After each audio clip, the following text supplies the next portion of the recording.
गति 100 शब्द प्रति मिनट। डिक्टेशन शुरू होने में समय शेष है 5 सेकंड बाद।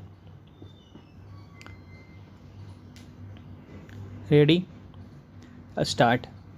करीब 10 दिन की जद्दोजहद के बाद महाराष्ट्र के मुख्यमंत्री उद्धव ठाकरे के बुधवार रात दिए इस्तीफे से जिस घटनाक्रम का एक चरण पूरा हुआ, उसी का अगला चरण गुरुवार को शिवसेना के बागी नेता एकनाथ शिंदे के सीएम पद के शपथ ग्रहण पर जाकर समाप्त हुआ।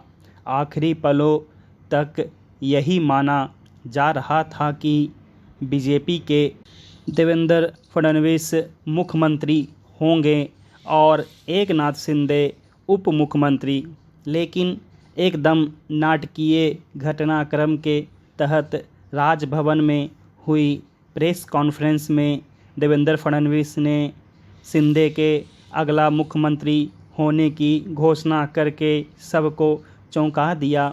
बीजेपी के इस मास्टर स्ट्रोक ने प्रदेश में राजनीति की बिसात पर अब तक चली जा रही सभी चालों को निरस्त कर दिया है।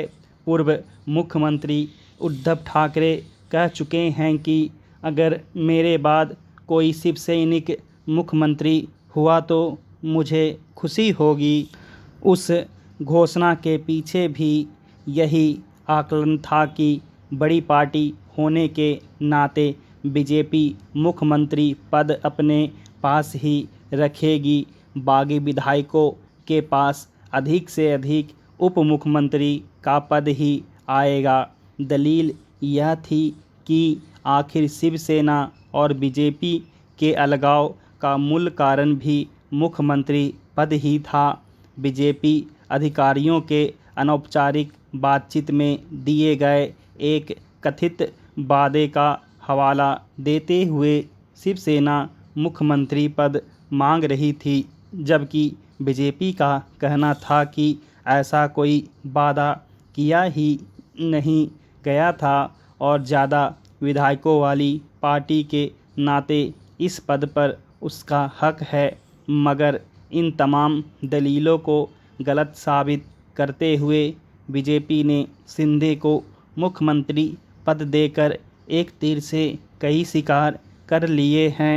तात्कालिक तौर पर ठाकरे परिवार जिस विक्टिम कार्ड पर सबसे ज़्यादा भरोसा कर रहा था, वह लगभग बेअसर हो चुका है। बीजेपी कह सकती है कि हमने तो शिवसैनिक को ही सत्ता सौंपी है। बागी विधायकों का समूह भी उद्धव ठाकरे के पहले के बयान का हवाला देते हुए उनसे समर्थन देने की अपील कर सकता है। बाला साहब ठाकरे के हिंदुत्व को आगे ले जाने की शिंदे की घोषणा अब आम शिवसैनिकों के लिए अविश्वसनीय नहीं रह जाएगी। वह विभाग प्रमुख, जिला प्रमुख और शाखा प्रमुख के स्तर तक शिवसैनिकों को खुद से जोड़ने या दूसरे शब्दों में पार्टी संगठन पर कब्जा करने का प्रयास करेंगे। दूसरी तरफ उद्धव भी कार्यकर्ताओं को अपने साथ बनाए रखने के लिए पूरा जोर लगाएंगे।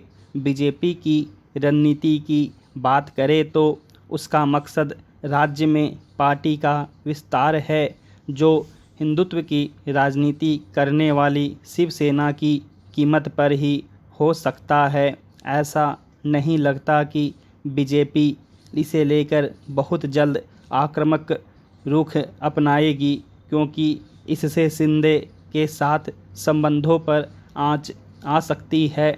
यह देखना होगा कि लंबी अवधि में हिंदुत्व की राजनीति के विस्तार के लिए राज्य में पार्टी क्या करती है।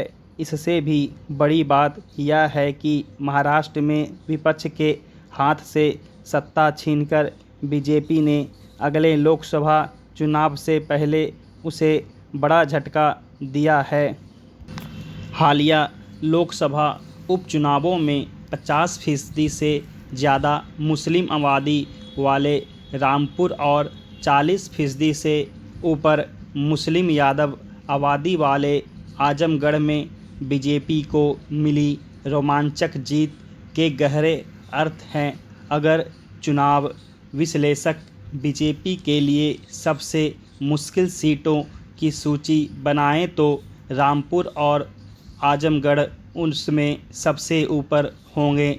यादव मुस्लिम बहुल होने के कारण ये क्षेत्र लंबे समय से समाजवादी पार्टी का गढ़ माने जाते रहे हैं। इसीलिए आजमगढ़ 2014 में मुलायम सिंह यादव का लोकसभा चुनाव क्षेत्र बना तो 2019 में अखिलेश यादव का 3 महीने पहले भी, जब योगी आदित्यनाथ देश को आज़ादी मिलने के बाद सत्ता में वापसी करने वाले पहले यूपी के पहले सीएम बने, तो आजमगढ़ लोकसभा सीट की 10 विधानसभा सीटों पर समाजवादी पार्टी जीती थी।